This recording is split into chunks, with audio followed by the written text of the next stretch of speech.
제자 되는 참된 증거, 이런 제목으로 함께 말씀의 은혜를 나누고자 합니다. 우리가 진정으로 제자가 된 증거를 무엇으로 알 수 있을까요? 결론적으로 미리 말씀드린다면, 진정으로 제자가 된 참된 증거는 마음의 주인이 바뀌었는가 하는 문제입니다. 고린도후서 5장 17절에 보면 이렇게 사도 바울은 기록하고 있습니다. 누구든지 그리스도 안에 있으면 새로운 피조물이라. 이전 것은 지나갔으니 보라 새 것이 되었도다. 이렇게 선포합니다. 여기 그리스도 안에, 이것이 제자의 출발점이라고 말할 수 있습니다. 고린도서 5장 17절은 이렇게 시작합니다. 누구든지 그리스도 안에 있으면 그랬습니다. 핵심은 안에라는 말이에요. 교회 안에라고 말하지 않았습니다. 또 직분 안에라고 말하지 않았습니다. 그리스도 안에라고 말씀합니다. 위치의 변화라고 말할 수 있겠습니다. 말하자면 제자는 위치가 바뀐 사람을 의미합니다. 아담 안에서 그리스도 안으로 위치가 바뀌었습니다. 또 정죄 아래서 은혜 아래로 그 위치가 바뀌었습니다. 자아 중심에서 그리스도 중심으로 그 위치가 바뀐 것입니다. 그러니까 이것은 단순한 어떤 감정적인 변화가 아니라 소속의 변화입니다. 소속의 판단 근거는 그럼 우리가 어떻게 말할 수 있는가? 우리가 진정으로 예수님께 소속되어 있는지를 어떻게 알 수 있을까요? 우리는 스스로에게 이런 질문을 한번 던져볼 필요가 있습니다. 누가 내 마음을 지배하고 있는가? 또 나의 생각은 누구를 향하고 있는가? 그 다음에 나는 누구에 대해서 말하기를 좋아하는가? 나의 가장 뜨거운 열정은 누구를 위해 쓰고 있는가?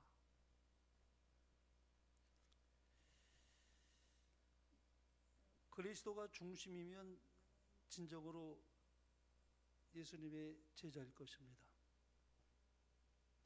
우리가 진정으로 예수님께 속한 자라면 그분을 생각하는 것이 가장 큰 즐거움이 될 것이라는 것입니다. 그리고 우리는 늘 예수님에 대해서 말하기를 좋아하는 사람이 될 것입니다. 만나면 예수님 얘기를 하고 싶어지게 되고 예수님을 증거하고 싶어지게 되고, 그래서 범사에 예수님을 기쁘시게 하기를 끊임없이 갈망하게 될 것입니다. 이 포도나무와 가지는 참 우리에게 굉장한 영적인 교훈을 주고 있죠. 가지는 절대로 스스로 열매를 맺지 못합니다. 가지가 원줄기에서 끊어지면 아무리 가지가 애를 쓰고 노력해도 열매는커녕 가지는 말라버립니다. 그러나 원줄기에 붙어 있으면 열매는 절로 맺히게 되죠. 제자의 확실한 열매입니다. 성령의 열매. 그러니까 예수님의 제자가 되면 성령의 열매를 자연히 맺게 된다는 것입니다. 참된 제자의 삶에는 반드시 성령의 열매가 열리게 된다는 것이죠. 사랑과 희락과 화평과 오래 참음과 자비와 양선과 충성과 온유와 절제가 그것입니다.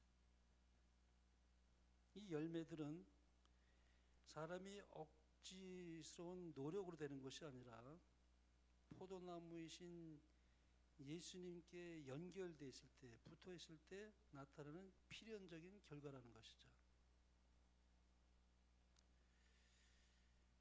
특징이 뭐냐면은 이거는 억지로 만들어지는 것이 아닙니다. 자연스럽게 맺히는 것이에요. 내가 얼마나 노력을 해서 이 성령의 열매가 맺히는 게 아니고 예수님과 연결되면 아주 자연히 맺혀지는 열매가 성령의 열매입니다. 핵심은 행동이 아니라 본성 자체가 변하는 것을 의미합니다. 예수님과 연결되면은 내가 노력해서 행동으로 얻어지는 열매가 아니라 예수님께로부터 은혜와 능력을 힘입어서 자연히 내 삶에서 이렇게 발산되는 그런 하나의 열매다, 그렇게 말할 수가 있습니다.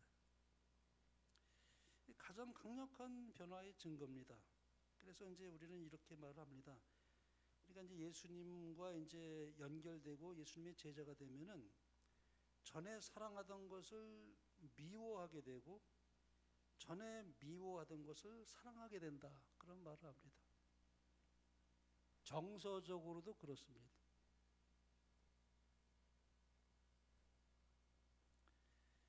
이 변화는 아주 구체적입니다. 교만하던 사람이 온유와 겸손을 배우게 되고 허영심에 사로잡혔던 사람이 그 마음이 아주 안정적이고 근신한 삶을 살게 된다는 것이죠.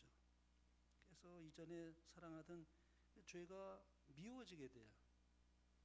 다른 사람을 이렇게 좀 이렇게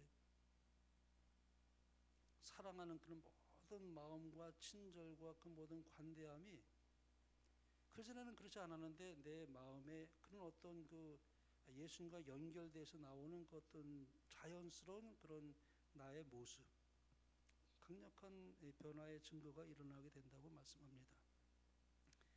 이전에 사랑하던 죄가 싫어지게 되고 이전에 그렇게 부담이 되었던 순종이 자원하는 기쁨이 되고 이전에 무관심하던 말씀이 이제 달게 느껴진다면은 그건 제자됨의 증거라고 말할 수 있습니다. 말씀을 보는 것이 참 즐겁고 아주 달게 느껴지게 되고 자꾸 말씀으로 내 마음이 끌려가게 되고 말씀을 묵상하는 것을 좋아하게 되고 그래서 주님을 더 깊이 사랑하게 되고 자연히 이제 그렇게 우리의 삶이 그렇게 되는 것은 바로 내가 예수님의 제자됨의 증거라고 말할 수 있습니다. 새로운 피조물이 본질적인 변화입니다. 성경은 개선된 사람이라고 말하지 않고 새로운 피조물이다, 그렇게 말합니다. 제가 옛날 송오리교회에서 처음 목회 나갔을 때 그때 은퇴하신 그 반내연 목사님이 그 송오리교회를 방문하셨어요. 깜짝 놀랐어요. 참 반내연 목사님을 이렇게 직접 처음 뵙는 거였어요, 제가. 근데 이제 그 목사님이 오신 이유가 그 우리 송오리교회 그때 그 수옥 장로님을 보러 오신 거예요. 아들처럼 여겼어요. 근데 그분이 이제 반내연 목사님 화곡동 교회에서 목회하실 때에 그 수옥 장로님이 청년이었어요. 근데 이렇게 그 청년을 인도하기 위해서 많이 노력하시고 그래서 이제 교회를 나오기는 하고 이제 말씀도 배우긴 했는데 이제 술을 끊질 못했다고 그랬어요. 술을 침례를 받으라고 간 건 해도 술을 못 끊었는데 제가 어떻게 침례를 받습니까? 그래서 이제 안내연 목사님이 그랬다고 그래요. 침례 받으면 술이 끊어진다. 받아. 그래서 이제 그 청년이었던 그 수업자노님이 그 반대 목사님의 그거에 못 이겨가지고 침례 받기로 결심했다고 그래요. 근데 이제 술을 워낙에 좋아하는 분이라 침례 받기 전에 이제 마지막이다 생각하고 진탕술을 많이 마셨나 봐요. 그리고 아침까지도 술 기운이 이렇게 아직 이렇게 있는 그런 상태에서 교회 나가서 침례를 받았다고 그래요. 근데 놀라운 것은 그렇게 침례를 내가 하나님께 마음을 들이고 침례를 받는데 술 생각이 완전 사라지더라는 거예요. 신기한 일을 했어요. 술 없이는 살지 못했던 그런 청년이었는데 진료를 받고 나서 정말 술 생각이 완전 사라지고 그때부터 술 완전히 끊게 되었다. 그렇게 말씀합니다. 그 우리 술에 완전히 정말 알코올 중독자가 예수님을 진짜 만나고 난 이후에 그렇게 말했습니다. 제가 술을 끊은 것이 아닙니다. 술이 나를 떠났습니다. 이제는 술이 저를 부르는 것이 아니라 제가 술을 거부합니다. 하나님의 은혜로 완전히 그렇게 끊고 그렇게 이제 새로운 삶을 사시면서 정말 참 우리 성모리 교회에 있을 때 제가 아주 기둥 같은 그분이 참 거기서 이렇게 묘한 일도 하면서 참 헌신도 많이 하고 제가 잊혀지지가 않아요. 굉장한 변화였죠. 억지로 한 것이 아니라 본성 자체가 바뀐 것입니다. 새로운 생명이 시작된 거예요. 성령의 역사입니다. 그 마음이 완전히 사라지고 그리고 말씀을 이제 받아들이고 그때부터 신실한 신앙생활을 하게 됐다는 것이죠. 그러므로 신앙은 어떤 의미에서 지식이 아니라 변화입니다. 변화. 예수님은 변화에 대해서 이렇게 말씀하셨죠.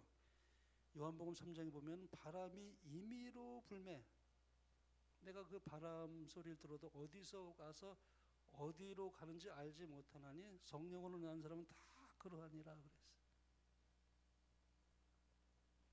바람은 보이지 않습니다. 본 적이 없죠. 그러나 우리는 알아요.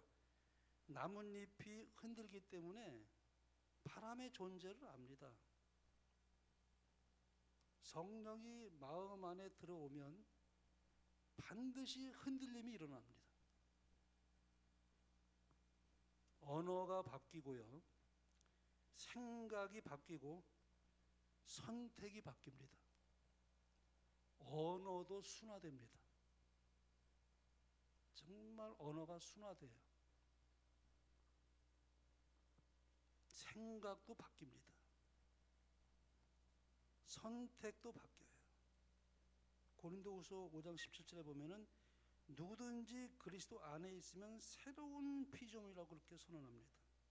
단순히 과거의 습관을 몇 가지 고치는 수준이 아니라 근본적인 존재의 변화를 의미합니다. 성령의 역사는 눈에 보이지 않지만 한 사람의 마음속에 새 생명을 탄생시키며 하나님의 형상대로 새 사람을 만들어냅니다. 과정이 소리가 없고 느낄 수는 없을지라도 그 영향은 우리의 생애를 통해 현저하게 드러난다는 것입니다. 전에 사랑하던 죄를 이제는 미워하게 되고 전에 미워하던 의를 사랑하게 되는 것이 거듭난 사람의 특징이에요. 그래서 교만했던 사람이 참 온유해집니다. 그리고 방탕했던 사람이 자기의 절제를 따라서 깨끗한 삶을 살게 되고 세상적인 허영도 버리게 되고 마음에 숨은 사람을 단장하는 삶을 살게 됩니다. 이 사랑이라는 이 놀라운 새로운 동력입니다. 우리가 그리스도의 용서하시는 은혜를 입게 되면 우리 마음속에서 놀라운 기적이 있는데 그것이 사랑이 솟아오르는 거예요. 예전에는 내가 잊지 않았던 것이 그 사랑이 마음에서 이렇게 우러나오고 솟아나온다는 것이죠. 이 사랑은 하나님께서 먼저 우리를 사랑하셨기 때문에 우리 안에서 자연스럽게 역사하는 그 원칙이에요. 그 사랑하는 역사하는 믿음이 그랬죠. 사랑으로 역사하는 믿음.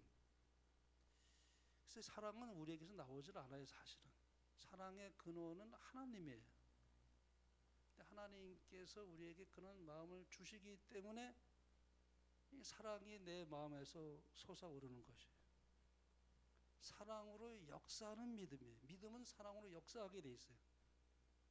사랑이라는 아주 놀라운 새로운 동력이 생기게 됩니다. 이 사랑이 마음을 지배하면 아주 이 의무가 이제 즐거움이 되고 예수님께서 메워주시는 멍에가 이제 가볍게 느껴지기 시작합니다. 그러니까 의무감으로 하는 게 아니에요. 참 이게 의무감으로 하게 되면은 얼마 못 가요. 힘들고 버겁습니다.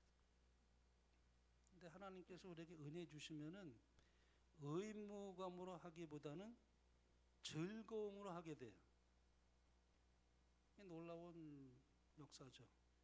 아담이 타락한 이후에 사람은 스스로의 힘으로 하나님의 율법을 온전히 지킬 수가 없게 되었습니다. 그러나 예수님께서 우리를 위해 피할 길을 열어주셨다.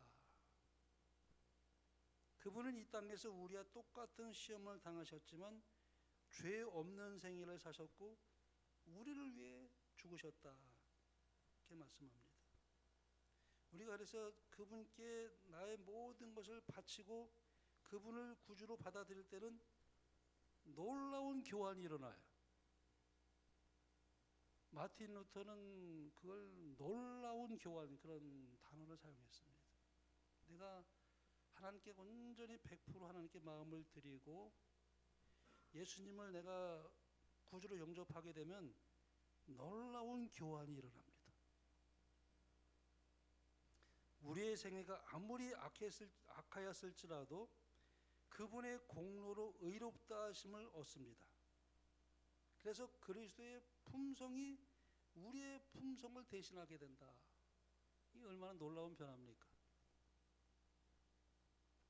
그리스도의 품성이 우리의 품성을 대신하게 된다.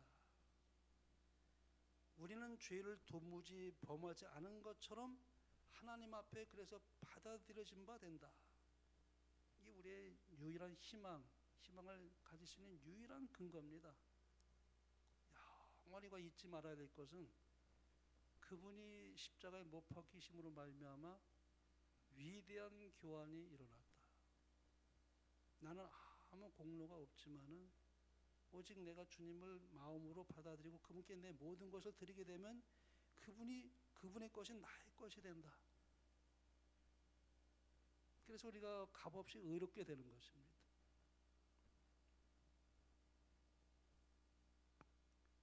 우리가 마치 죄를 전혀 범하지 않은 것처럼 우리를 받아주신다. 또한 예수님께서는 믿음으로 우리 마음에 거하시게 되므로 우리의 의지와 행동을 주관하셔서 우리로 하여금 그분의 기쁘신 뜻을 행하게 하신다. 그러니까 내 힘으로 되는 게 아니라는 거예요.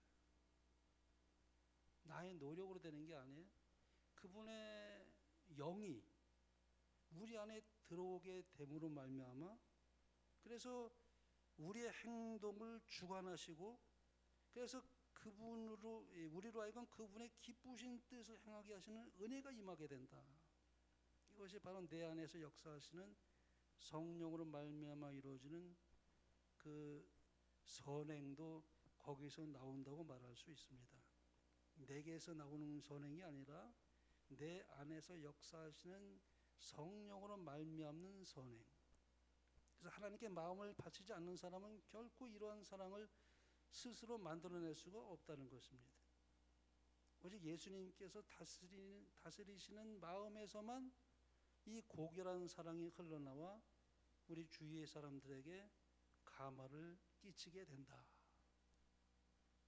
그러니까 내가 영광 받을 것은 아무것도 없습니다.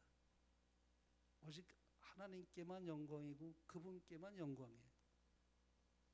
내 안에서 역사하시는 것은 그분으로 말미암은 것이지 내 안에서 결코 나온 것이 아님을 자기 스스로도 압니다.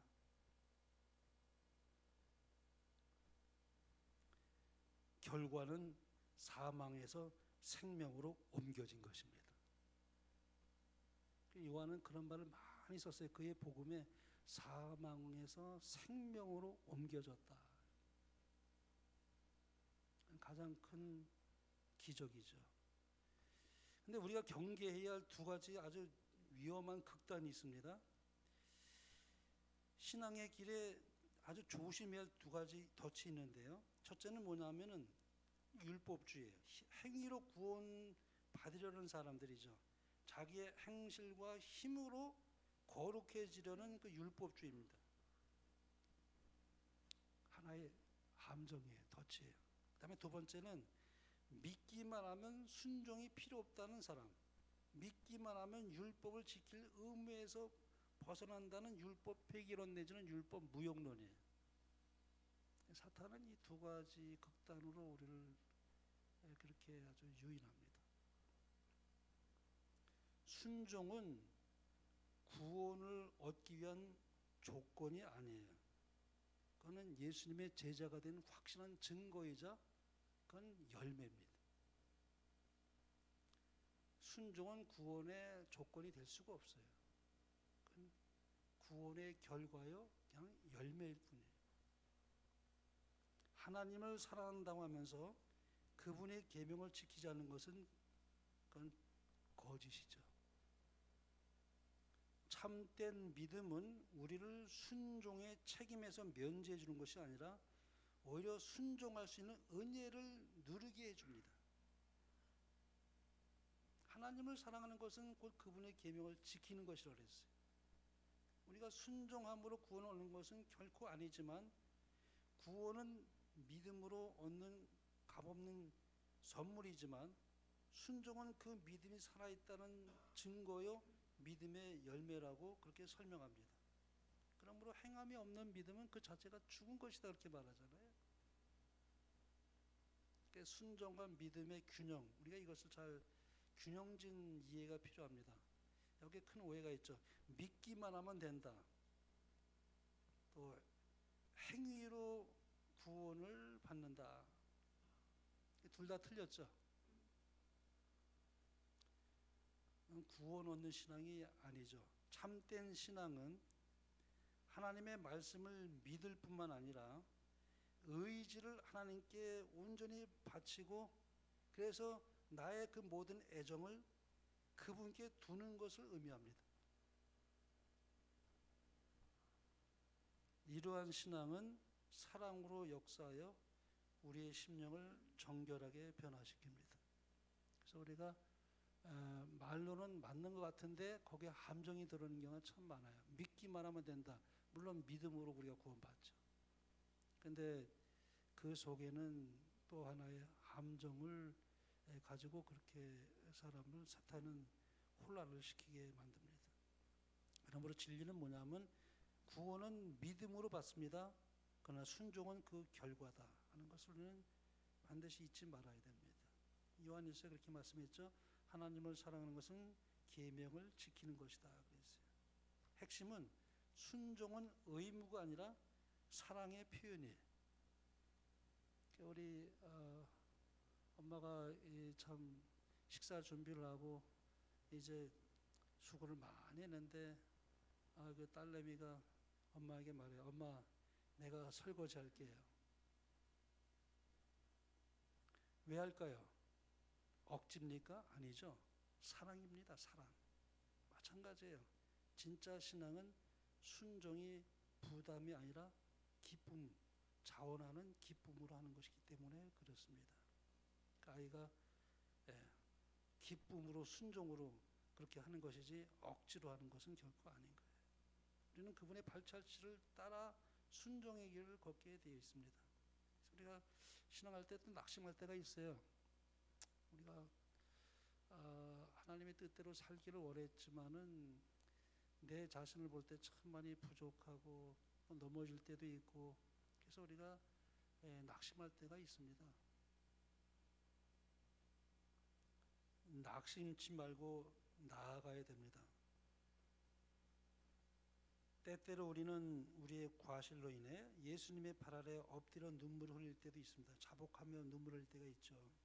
그러나 우리가 사탄 원수의 공격에 실패를 당했을지라도 하나님께 배척당한 것은 결코 아니라는 것입니다.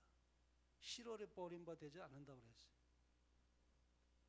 우리에게는 하늘 아버지 앞에서 우리를 변호하시는 대언자 되시는 예수 그리스도가 계시다는 사실 항상 잊지 말아야 됩니다. 우리가 예수님께 더 가까이 나아갈수록 우리의 허물이 더 많이 드러나 보이는 것은 참 어떤 면에서 좋은 징조라고 볼 수 있어요. 내가 나는 이만하면 됐어 라고 하는 순간 자만에 빠지죠. 근데 내가 계속 나 자신의 부족함을 더 많이 보면 볼수록 그건 더 좋은 징조입니다. 아, 나는 정말 예수님을 끊임없이 의지할 수밖에 없는 연약한 존재라는 것을 뼈저리게 느끼고 그때서야 예수님을 의지하는 법을 터득하게 됩니다.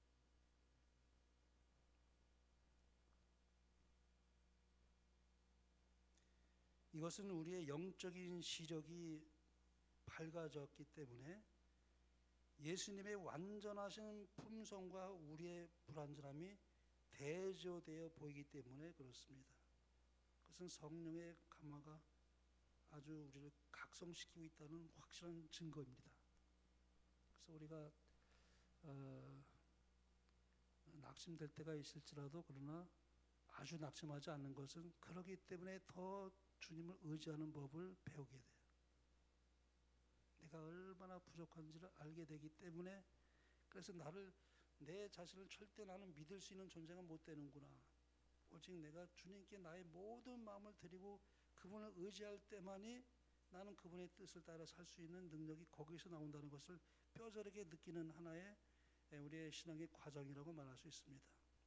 어두운 방 안에서는 먼지가 보이지 않지만 강렬한 햇빛이 비치면 공기 중에 떠다니는 수많은 먼지가 선명하게 보입니다.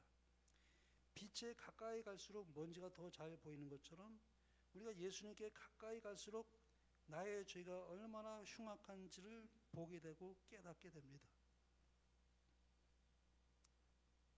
자신의 속죄롭음을 깨닫고 예수님께 손을 내밀 때 그분께서는 우리에게 그분의 능력을 나타내시게 될 것입니다. 우리는 언제나 마음을 하나님께 바치고 의지를 그분께 두어야 할 필요가 거기에 있습니다. 참된 신앙은 단순히 지적으로만 믿는 것이 아니라 나의 의지를 온전히 하나님께 드리는 것을 의미합니다. 그러면 우리 속에 착한 일을 시작하신 이가 그리스도의 예수의 날까지 이루실 줄 우리가 확신하노라. 사도 바울이 그런 것처럼 우리도 그렇게 말할 수 있습니다.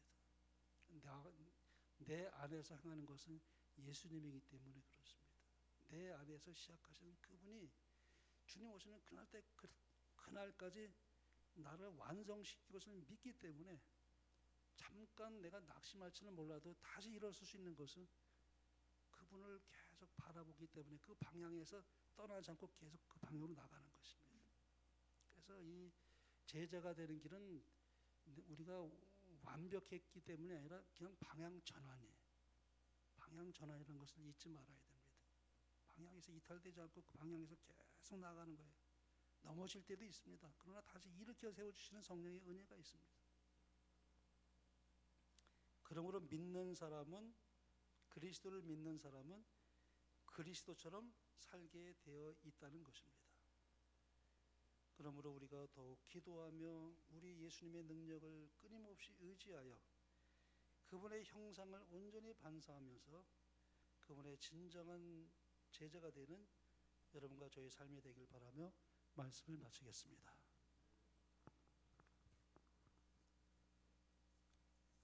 385장